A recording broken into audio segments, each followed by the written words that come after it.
Alors, Retafe, dans l'imaginaire un peu de tout le monde, c'est le petit club de la banlieue de Madrid. Ouais, et tout. bah, oui. Comme La si banlieue Fred moche, en Hermel plus, avait hein. déjà pas assez de boulot avec le Real Atlético. Il faut que le mec il se tape 3 clubs dans sa vie en Ligue des Champions. Non mais Fred, bon moment, ça suffit.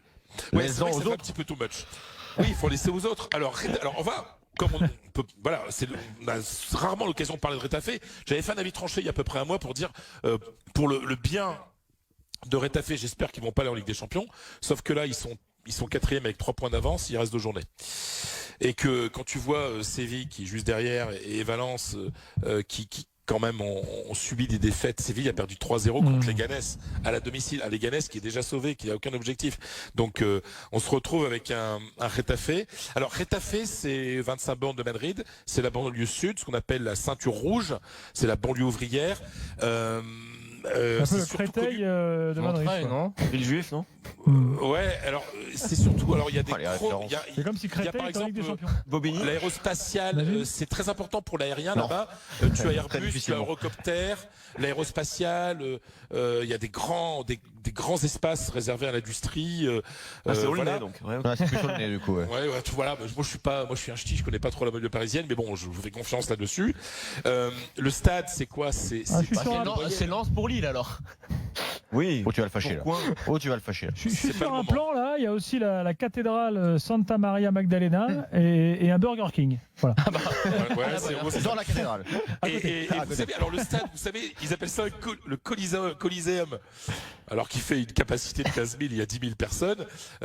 Alfonso Pérez, vous vous souvenez Alfonso Pérez, fort Montréal, qui a joué au Barça, au Betis, qui joue avec des chaussures blanches, voilà, et qui est natif de Retafe. Donc, franchement, c'est un endroit, mais il fait froid. Même quand il fait chaud à Madrid, il fait froid à Retafe.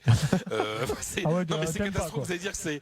Vous avez un président qui a un melon, qui est aussi socio du Real. C'est un club qui a été créé il y a pas tellement longtemps, quoi. Il y a une vingtaine d'années. Hein. Voilà. Donc, son grand rival, c'est Leganés. Ils se retrouvent tous les deux en première division. Le président, qui est un socio du Real, comme beaucoup de supporters de Retafe, qui sont en gros pro Real ou pro Atlético, et qui là, deviennent aussi pro Retafe, parce qu'à l'époque, Retafe, c'était de la 3e division, quoi, ce qu'on appelle ici la Segunda B. Et puis, voilà, il se trouve il y a 3 saisons, Retafe était en 2e division, ils risquaient de descendre. Ils ont fait appel à un type qui s'appelle José Bordalas. Vous savez, c'est le cousin germain de Nico Villas, quoi. Physiquement, c'est quasiment, le même visage. Et Bordalas, qui est allé un entraîneur de 3e division, quoi. Voilà. Finalement, ça marche pas mal. Il les sauve. L'année suivante, il les fait monter. Et puis là, 4e. Alors, franchement, si on a l'occasion de voir Retafe la saison prochaine en Ligue des Champions, donc sur un MC Sport. Bon, je peux pas vous garantir que ça va être un spectacle mais tout Fred, le temps, quoi. J'avais regardé il y a 5-6 journées, j'avais regardé les stats et c'était il y a 5-6 journées, c'était l'équipe dans les 5 grands championnats qui avait le plus faible taux de possession. Du ballon. Surtout ils sont au 4e. Comme quoi ça marche aussi en Espagne parfois ça. Ça marche, ouais. Mais en Espagne, c'est un ovni. Parce que quand tu vois en Espagne, on dit quoi? On dit bravo les gars, ou on dit vous avez rien à foutre là, votre jeu est pourri. Ça fait chier tout le monde. Ça fait chier tout le monde qui soit là. Sauf eux. Sauf eux. Et je vais même vous dire une chose. En même temps, ça renouvelle un peu le plateau, là. Ça fait, voilà. Ouais, mais enfin, excuse-moi, pour la meilleure Liga du monde, Retafe, 10 000 personnes dans le stade. C'est comment l'ambiance là-bas? C'est un peu chaud, moi? Mais non, c'est nul. C'est nul, ok. Il y a de bons joueurs quand même. Non, mais ça pourrait être un petit stade chaud. Je vous parle de la carte postale, moi. Après, tout comme dit notre grand ami Jean-Michel Larquet, tous les footballs sont légitimes. Avec leurs limites, ils sont très légitimes. Ils sont très forts là-dedans. Moi, je respecte.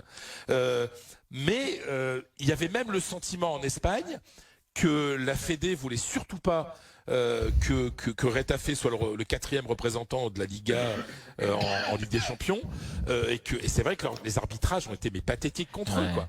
Ils sont là. Ça sent que Fred il a pensé aller faire les déplacements. Il le mérite d'autant plus alors. Et il le mérite d'autant plus. Il y a eu des exemples de 2 pénaltys la semaine dernière, pas sifflés avec intervention du VAR, mais on se dit mais c'est pas possible.